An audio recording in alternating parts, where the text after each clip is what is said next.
Hi guys, welcome to my channel. So click to start, then click on setting,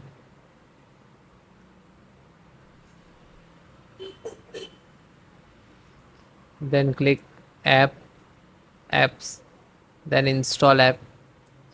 Wait few seconds, it will synchronize.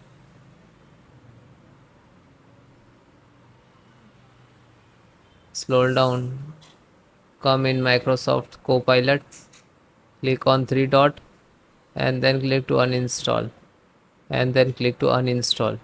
After that, it will complete it. Then restart your system. Just click like.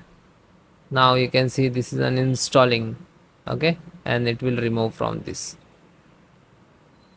Then restart your system and then please check it.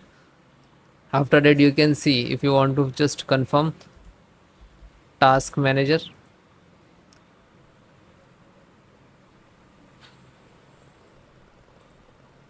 come on the startup app.